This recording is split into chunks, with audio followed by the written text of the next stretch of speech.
Jemaat Tuhan di tempat ini.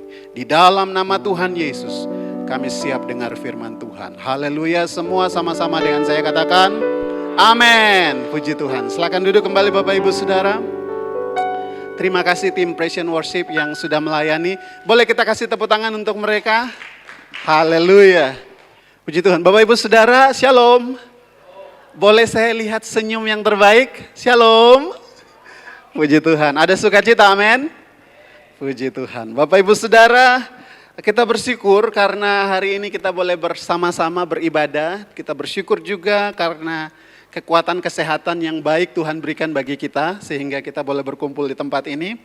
Dan Bapak Ibu Saudara, tema kita pada bulan ini adalah karakter Kristus dan sudah disampaikan selama beberapa minggu berturut-turut. Saya juga akan menyampaikan tema yang sama, Bapak Ibu Saudara. Harap tidak bosan-bosan ya, karena Kristus Yesus adalah figur, adalah patokan yang kita sama-sama ikuti dan kita teladani, kita jalani. Bapak Ibu Saudara yang dikasihi Tuhan, mari kebenaran firman Tuhan terambil di dalam Markus 6 ayatnya yang ke-30 sampai dengan ayatnya yang ke-44. Markus 6 ayatnya yang ke-30 sampai dengan ayatnya yang ke-44. Oke, puji Tuhan. Perikop yang diberikan, Yesus memberi makan 5.000 orang. Ayat 30, kemudian rasul-rasul itu kembali berkumpul dengan Yesus dan memberitahukan kepadanya semua yang mereka kerjakan dan ajarkan. Lalu ia berkata kepada mereka, marilah ke tempat yang sunyi supaya kita sendirian dan beristirahat seketika. Sebab memang begitu banyak orang yang datang dan yang pergi sehingga makan pun mereka tidak sempat. Maka berangkatlah mereka untuk mengasingkan diri dengan perahu ke tempat yang sunyi. Tetapi pada waktu mereka bertolak, banyak orang melihat mereka dan mengetahui tujuan mereka. Dengan mengambil jalan darat, segeralah datang orang dari semua kota ke tempat itu sehingga mendahului mereka. Ketika Yesus mendarat, ia melihat sejumlah besar orang banyak, maka tergeraklah hatinya oleh belas kasihan kepada mereka. Karena mereka seperti domba yang tidak mempunyai gembala. Lalu mulailah ia mengajarkan banyak hal kepada mereka.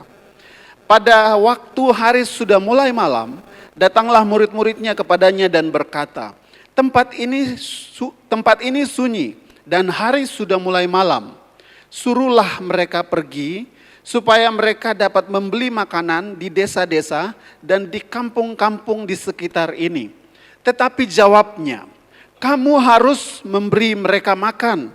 Kata mereka kepadanya, jadi haruskah kami membeli roti seharga 200 dinar untuk memberi mereka makan?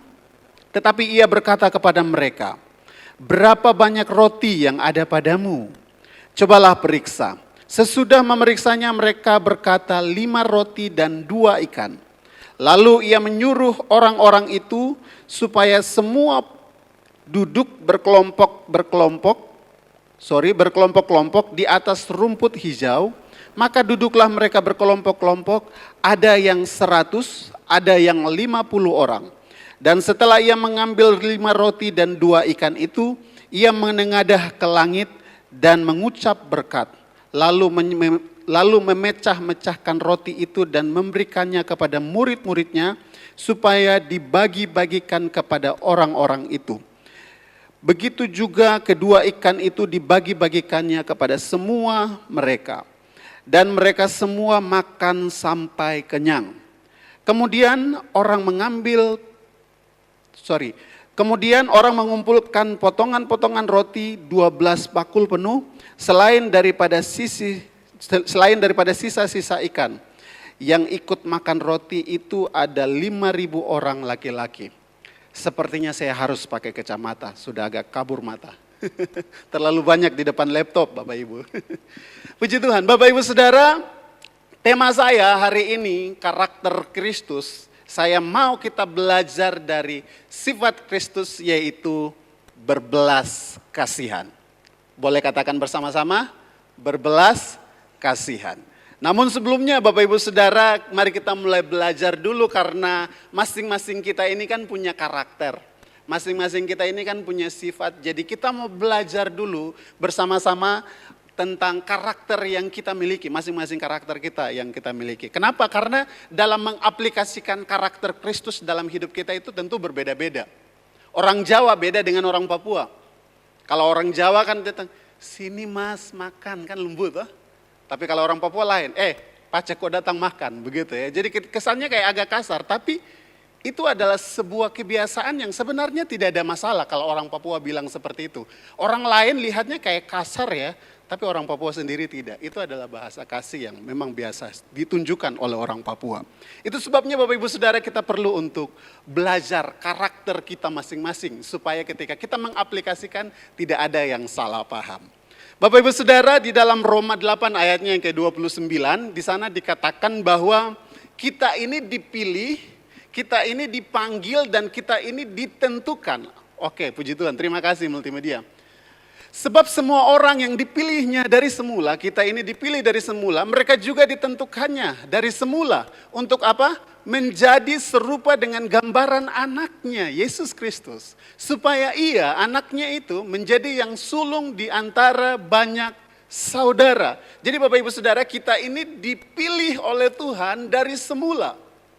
Dan juga kita ini ditentukan oleh Tuhan dari semula.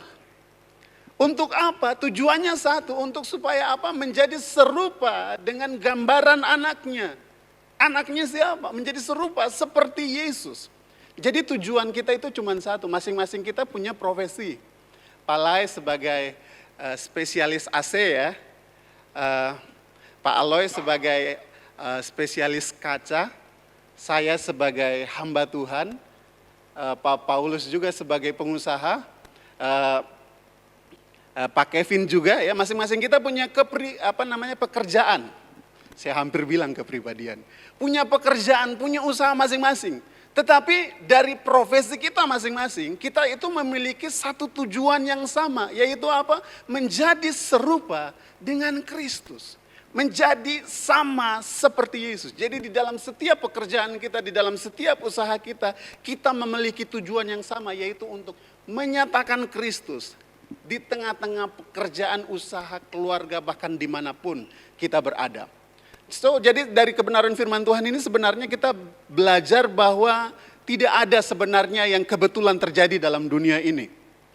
Tidak ada yang serta-merta itu terjadi dan Tuhan kemudian kaget, waduh kenapa Ciko lahir di Papua ya, harusnya dia lahir di Afrika misalnya seperti itu. Tidak ada yang seperti itu. Semua terjadi dalam rencana Tuhan. Semua terjadi dalam semua terjadi dalam pikiran Tuhan yang sempurna. Kenapa sesuatu itu bisa terjadi? Karena itu terjadi dalam kontrolan Tuhan, pengaturan Tuhan yang sempurna.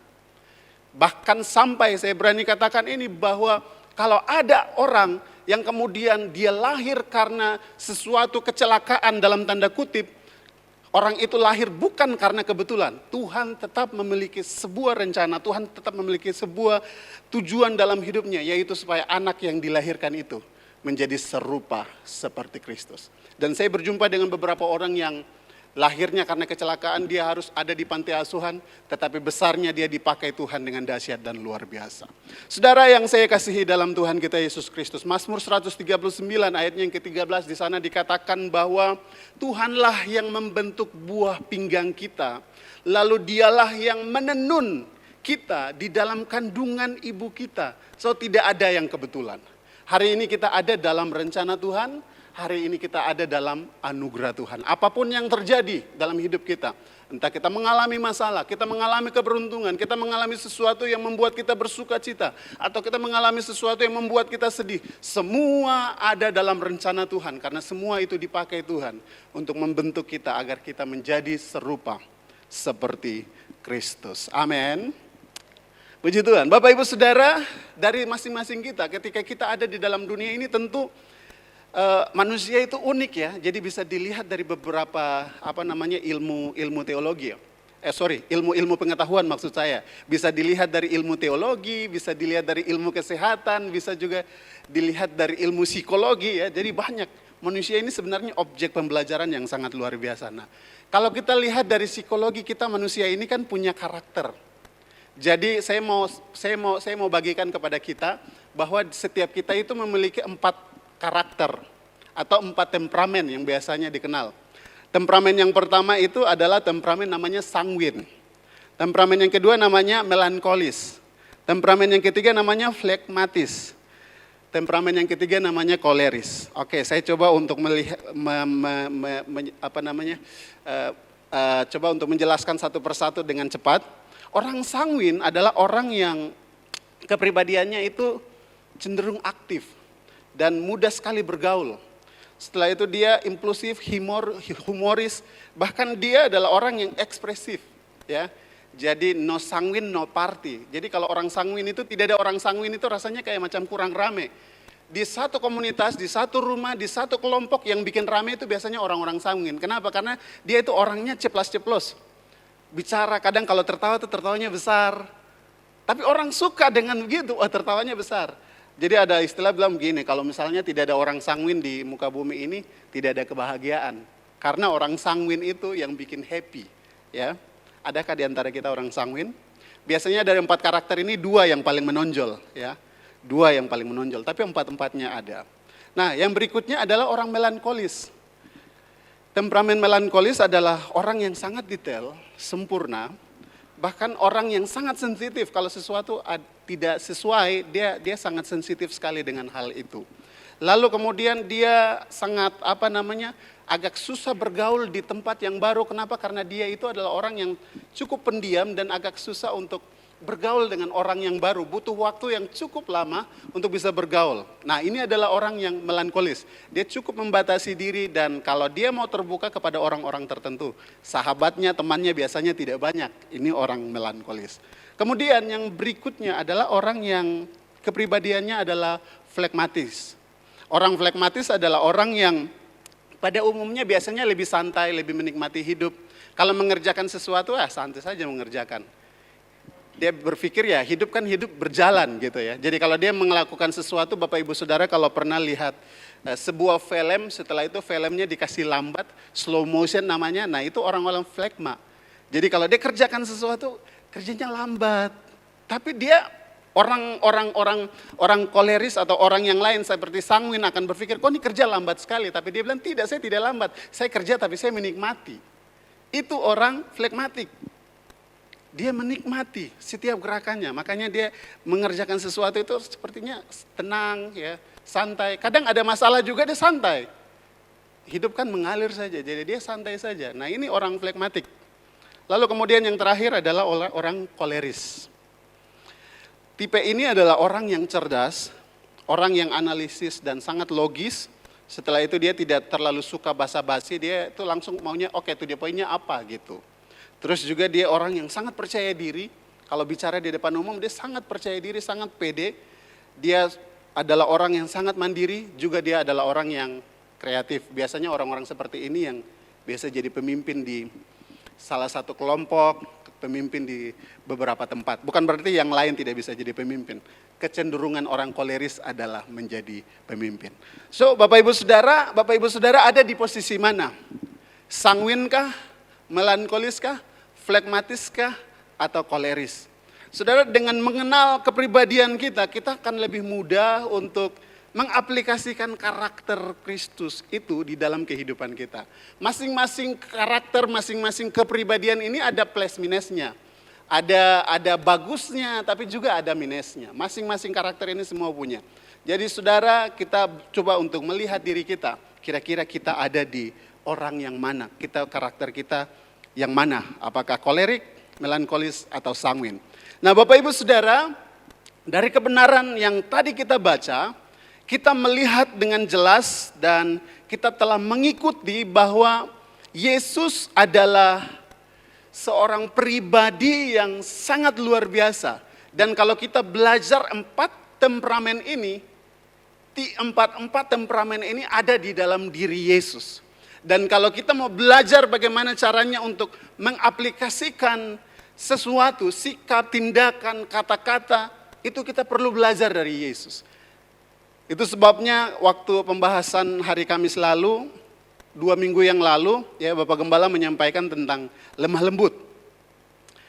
Karakter Yesus yang lemah lembut. Tetapi pada sisi yang lain, kadang kita berpikir lemah lembut itu adalah orang yang sangat sopan, kalau bicara iya itu, iya gitu ya. Terus kalau mau melakukan sesuatu itu, atau menaruh sesuatu itu taruhnya dengan lembut, kalau boleh tidak ada bunyi sama sekali begitu. Jadi lembut sekali ditaruh.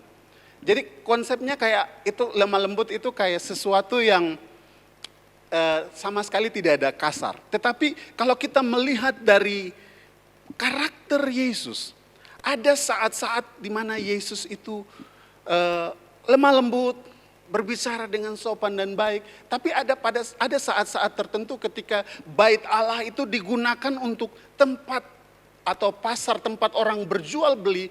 Yesus kelihatannya seperti marah. Karena apa? Karena bait Allah digunakan untuk orang jadikan pasar, berjual beli di sana.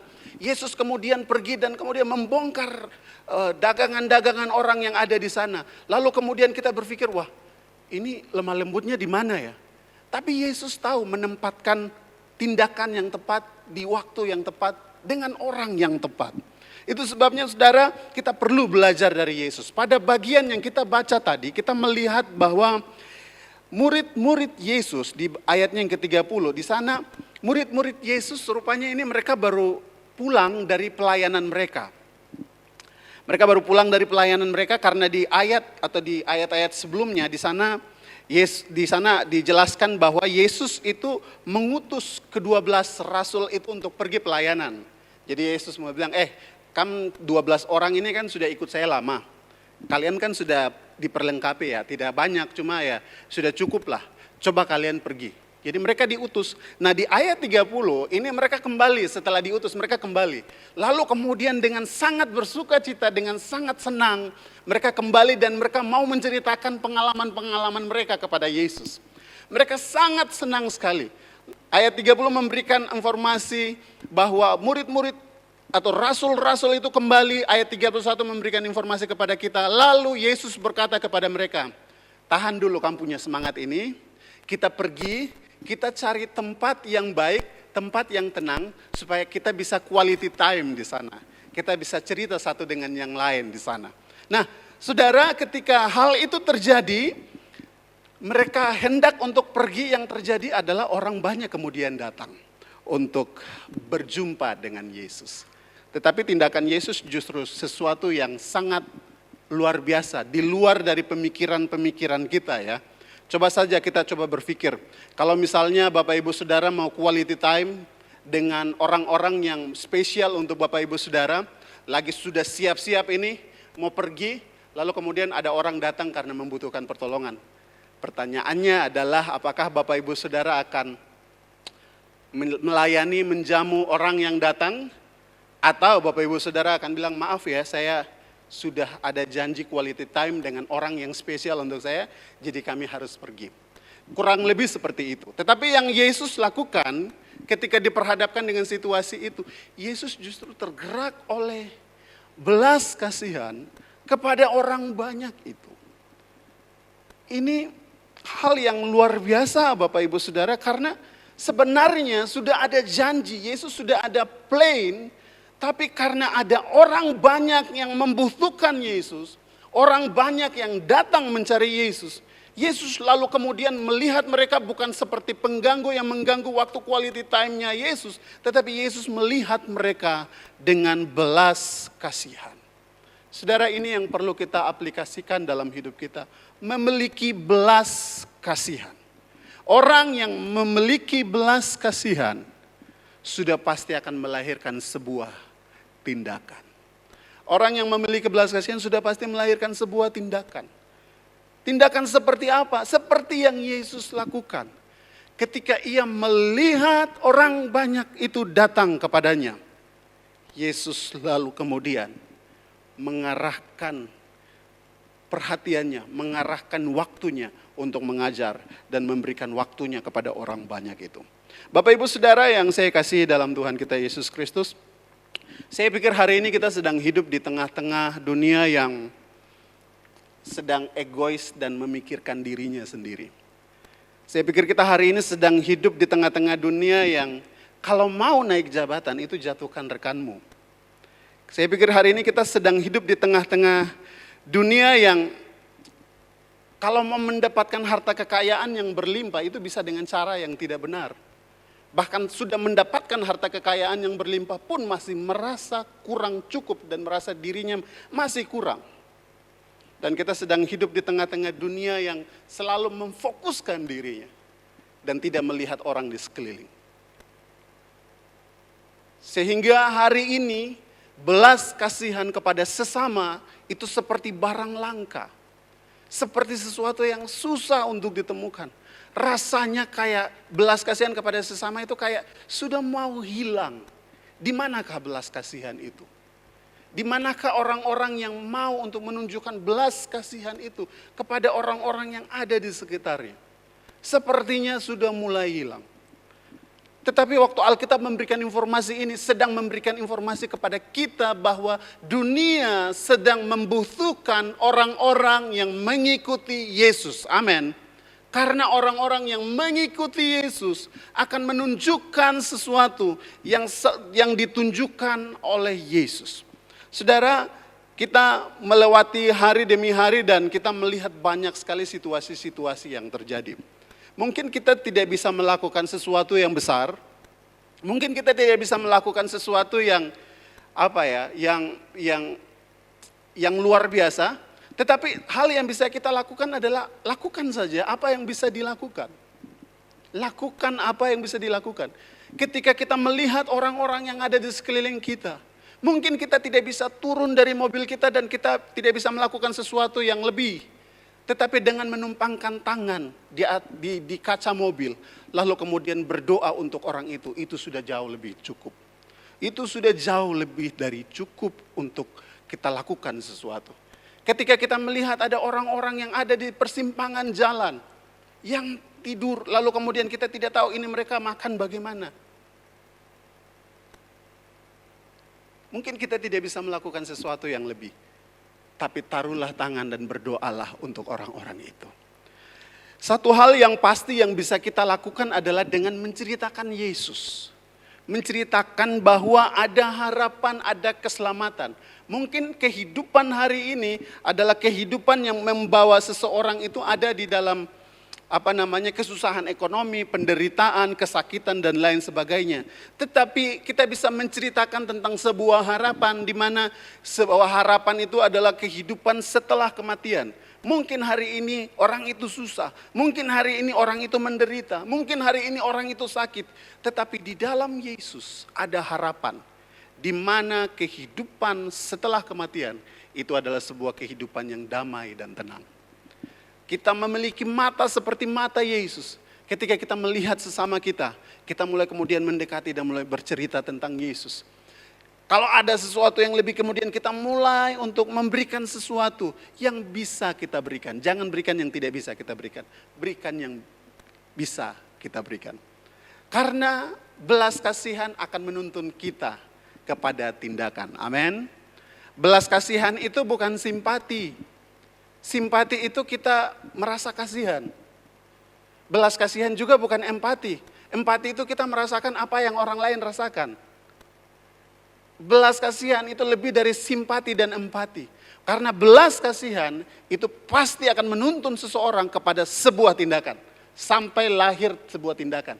Tidak hanya merasa kasihan, tidak hanya merasakan apa yang orang rasakan. Tetapi sampai kepada titik di mana dia melakukan sesuatu. Dan itu yang Yesus rasakan. Dan saya percaya bahwa hal itu pun juga dirasakan oleh setiap kita. Amin. Makassar membutuhkan kita. Makassar membutuhkan orang-orang yang memiliki belas kasihan seperti Yesus. Dan orang-orang itu adalah saudara dan saya. Amin. Keluar dari tempat ini berjumpa dengan siapa saja. Taruh tangan di mobil, berdoa untuk orang-orang yang saudara jumpai. Bahkan keluarga saudara yang mungkin belum menerima Yesus. Jangan tinggal diam. Milikilah belas kasihan terhadap orang tersebut. Kenapa? Karena dia itu Alkitab gambarkan orang yang tidak memiliki Yesus itu seperti domba yang tidak bergembala, tidak tahu mau kemana, sangat kasihan. Itu sebabnya jangan tinggal diam kalau ada orang yang belum diselamatkan. Milikilah belas kasihan, berdoalah untuk orang itu. Terus dan terus berdoalah. Kalau bisa lakukan sesuatu, datanglah kepada dia dan bilang, bisakah saya berdoa? Bisakah saya ajak ke gereja? Bisakah saya ajak untuk pergi ke doa ibadah Kamis, mungkin persekutuan atau sesuatu apapun. Lakukanlah sesuatu karena belas kasihan akan menuntun kita kepada sebuah tindakan. Dan pada bagian yang kedua, di sini dikatakan Bapak Ibu Saudara di ayatnya yang ke-35 sampai dengan ayatnya yang ke-42. Ayatnya yang ke-35 sampai dengan ayatnya yang ke-42. Ayat ini merupakan bagian yang menjadi spotlight dari teks ini. Kenapa? Karena lain memberikan tema Yesus memberi makan 5.000 orang laki-laki, dan ayatnya yang ke-35 sampai dengan ayatnya yang ke-42 ini memberikan informasi tentang bagaimana proses atau kronologi Yesus memberi makan 5.000 orang itu. Nah, Bapak Ibu Saudara, ini menjadi sebuah cerita yang sangat menarik, sangat luar biasa, dan saya percaya bahwa setiap kita ketika melihat ini kita terkagum-kagum. Ketika kita mendengar ini kita terkagum-kagum karena bisa bukan sulap, bukan sihir. 5 roti dan 2 ikan bisa dinikmati oleh 5.000 orang. Saudara, poin saya pada bagian ini adalah belas kasihan kita itu akan membawa kepada keajaiban. Belas kasihan kita itu akan membawa kepada keajaiban. Kita lihat teks ini bahwa ketika Yesus merasakan belas kasihan, ayatnya yang ke-35 itu murid-murid datang kepada Yesus, lalu kemudian mereka berkata, Guru, ini kan sudah malam, ini kasihan orang banyak belum makan. Bisakah kita suruh mereka pulang supaya mereka bisa cari makan di desa-desa terdekat atau di kampung-kampung terdekat? Lalu yang Yesus lakukan adalah tidak usah suruh mereka pulang, kamu yang harus memberi mereka makan. Lalu murid-muridnya bilang, wah bagaimana kita memberi makan? Kita beli makanan kah dengan roti dengan harga 200 dinar buat mereka ini kah? Soalnya jumlahnya terlalu banyak ini. Matematika tidak sampai. Tidak bisa ini. Berapa juga kita punya uang begitu ya. Mungkin ada yang tanya sama Yudas, kas berapa? Tapi mungkin Yudas juga bilang, aduh tidak bisa, tidak cukup ini. Tapi Yesus bilang tidak, kamu harus kasih makan. Nah, yang terjadi adalah Yesus bilang, apa yang ada padamu? Ini menjadi satu yang sangat menarik bahwa kita kalau melakukan sesuatu untuk orang lain tidak perlu kita melihat apa yang tidak ada pada kita begitu. Lakukanlah sesuatu yang ada pada kita. Kalau punya senyum, kasih saja senyum yang terbaik. Kalau punya kata-kata yang bisa keluar, kasih keluarlah kata-kata Tuhan Yesus memberkati. Kalau punya sesuatu yang kita miliki, berbagilah dengan apa yang ada pada kita. Karena sesuatu yang sederhana bagi kita, itu bisa saja berdampak besar. Karena bagi orang lain belum tentu itu adalah hal yang kecil atau sederhana. Bisa saja itu adalah hal yang sangat luar biasa. Seperti sebuah cerita seorang hamba Tuhan yang namanya Sandy Adelaide, dia melayani dan dia menemukan seorang mabuk, lalu kemudian orang mabuk itu pagi-pagi subuh mengetok pintu kosnya. Lalu sebelum orang mabuk itu datang mengetok pintu kosnya, seorang hamba Tuhan Sandy Adelaide ini dia berdoa. Dia bilang, Tuhan kasih saya kota ini. Saya mau menangkan kota ini. Saya lupa nama kotanya apa, maaf. Dia bilang, saya mau menangkan kota ini. Saudara, yang terjadi ketika setelah dia berdoa adalah ada orang mabuk yang kemudian datang dan mengetok pintu. Dia kaget, ini siapa ini yang subuh-subuh sudah datang terus ketok-ketok pintu. Lalu dia membuka pintu. Oh, rupanya orang mabuk. Yang Sandy Adelaide lakukan adalah dia ajak orang mabuk itu datang, dia kasih tempat tidurnya. Dia biarkan orang mabuk itu tidur di tempat tidurnya, nah dia tidur di sebelahnya. Ketika bangun pagi orang mabuk ini kaget, saya di mana ini? Sandy Adelaide bikin kopi dan melayani dia bilang, tenang saja. Kamu ada di tempat yang tepat. Saudara, setelah kejadian itu, orang mabuk itu kemudian mulai berpikir-pikir. Loh, saya ini kalau ketuk pintu kan tidak biasa buka. Jadi kalau bangun pagi itu tiba-tiba ada di jalan, di got, di mana begitu. Kenapa baru kali ini ada orang yang memberikan dia punya tempat untuk saya bisa tempati. Bahkan dia punya tempat tidur, dia kasih saya untuk tidur. Lalu Sandy Adelaide bilang begini, Ada satu orang mengajarkan saya untuk mengasihi orang yang ada di sekeliling saya. Bahkan itu orang yang tidak layak dan tidak layak untuk mendapatkan kasih dan tidak layak strata sosialnya, saya harus mengasihi dia. Lalu kemudian orang mabuk itu pikir, oh begitu. Dia tanya, siapa orang itu? Sandy Adelaja bilang, namanya Tuhan Yesus. Oh begitu kah? Bisa saya ketemu dengan dia? Sandy Adelaja layani dia terima Tuhan Yesus. Saudara, singkat cerita, dia pulang ke rumah istrinya. Saudara, waktu dia pulang itu ada sebuah kejadian yang sangat luar biasa. Mengapa? Karena dia pulang itu dia ketok dulu pintu rumahnya. Halo sayang, begitu. Biasanya tidak seperti itu. Biasanya tendang pintu masuk sembarang. Tapi ini beda. Istrinya kaget. Wow, ini kayaknya bukan saya punya suami yang datang ini. Dia pergi ke depan buka pintu. Rupanya benar, suaminya yang datang. Saudara, istrinya kaget. Hah? Suaminya datang kemudian duduk. Lalu kemudian mereka mulai bercerita. Istrinya tanya, kenapa kamu bisa berubah begini?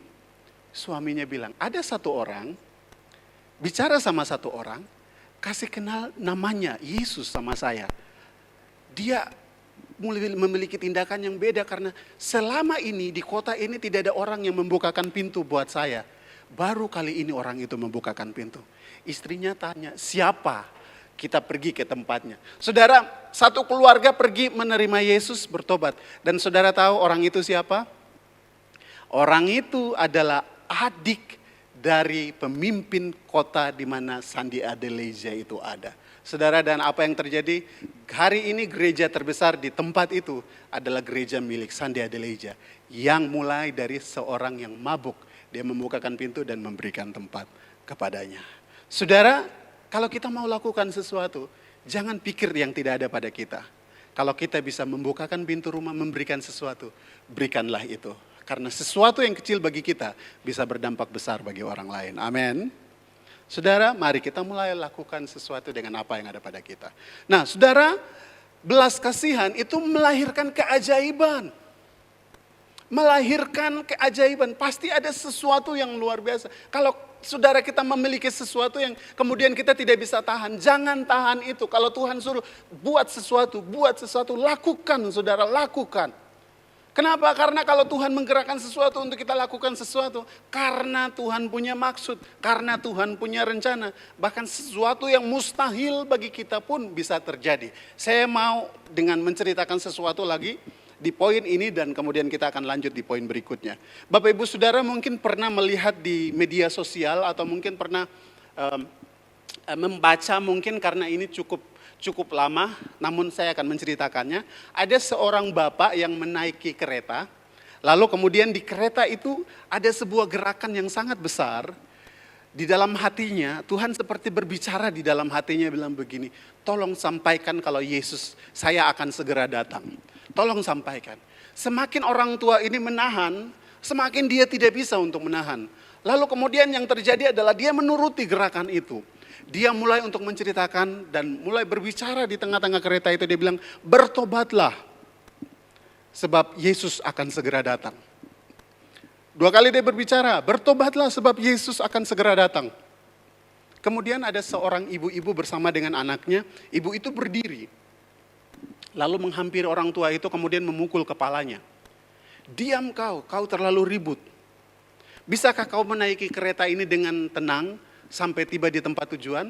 Lalu kemudian orang tua itu karena dia merasa tidak enak dan situasi kemudian berubah, keadaan kemudian berubah, akhirnya dia memilih untuk diam. Tetapi saudara, waktu dia diam, ada sebuah gerakan yang bilang, tidak, bicara lagi bahwa Yesus akan segera datang. Lalu kemudian orang tua ini mulai berbicara, bertobatlah karena Yesus akan segera datang, bertobatlah karena Yesus akan segera datang. Kemudian ibu ini merasa tidak terima karena dia sudah bicara satu kali, orang ini tidak dengar.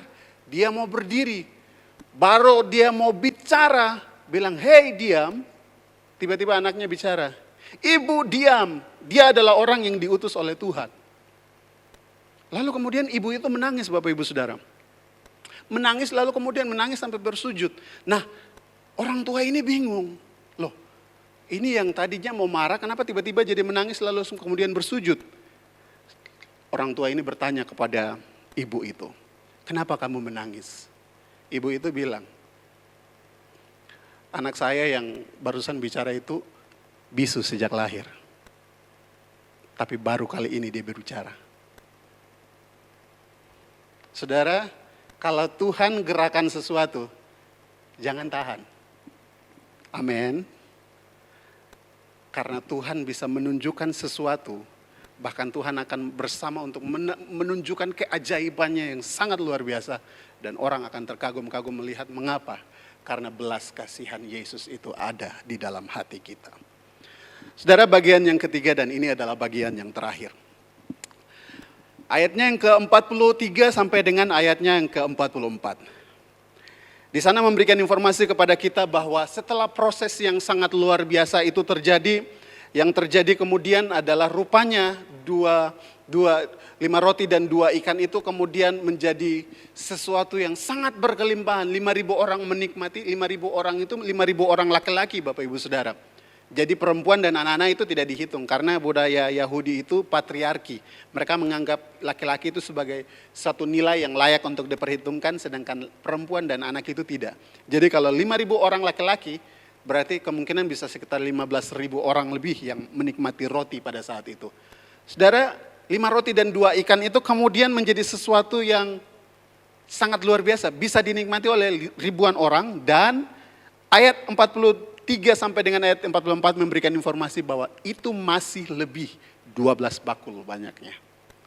Saudara yang saya kasih dalam Tuhan kita Yesus Kristus, jangan berpikir dengan melakukan sesuatu karena belas kasihan itu akan membuat kita kekurangan. Tidak. Jangan berpikir karena Tuhan menggerakkan kita untuk menunjukkan belas kasihan dengan berbuat sesuatu, itu kemudian akan membuat kita menjadi miskin dan berkekurangan. Karena ketika kita menuruti apa yang Tuhan inginkan untuk menunjukkan belas kasihan dengan cara apa saja, tidak harus dengan kekayaan, dengan cara berdoa, dengan cara merangkul, dengan cara kata-kata, dengan cara kita memberikan tumpangan, dengan cara apapun, itu tidak akan pernah membuat kita rugi. Karena Alkitab katakan 5 roti dan 2 ikan dinikmati oleh 15.000 orang, masih sisa 12 bakul. Belas kasihan kita tidak akan membuat kita miskin. Justru akan membuat kita mengalami berkat yang berkelimpahan. Amin. Puji Tuhan. Mari kita datang di hadapan Tuhan.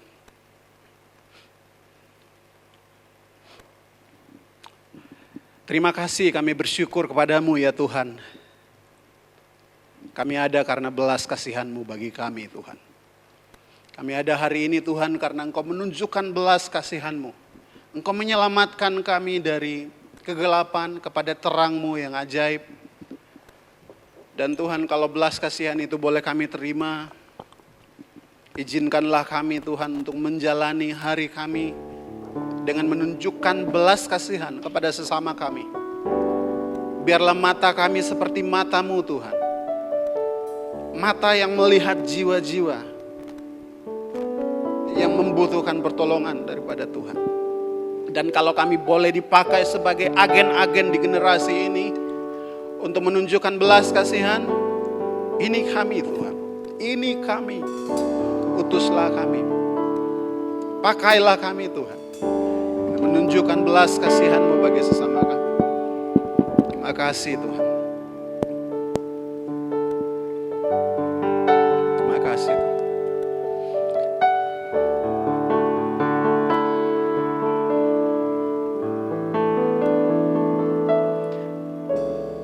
Berikan ku hati seperti hati-Mu yang penuh dengan belas kasihan.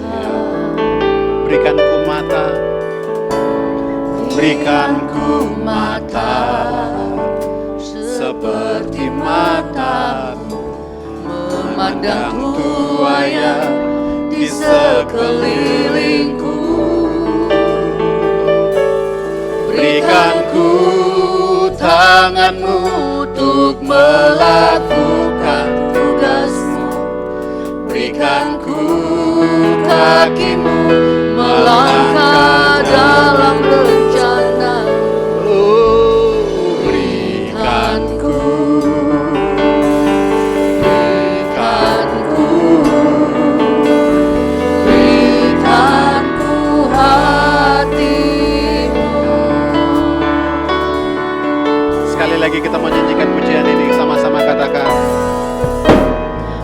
Berikan ku hati seperti hatimu Tuhan. seperti hatimu, penuh dengan belas kasihan. Oh, berikan ku matamu, Berikan ku mata seperti matamu, memandang buaya di sekelilingku. amin. Berikan ku tanganmu untuk melakukan tugasmu. Berikan ku kakimu melangkah dalam rencanamu. Berikan ku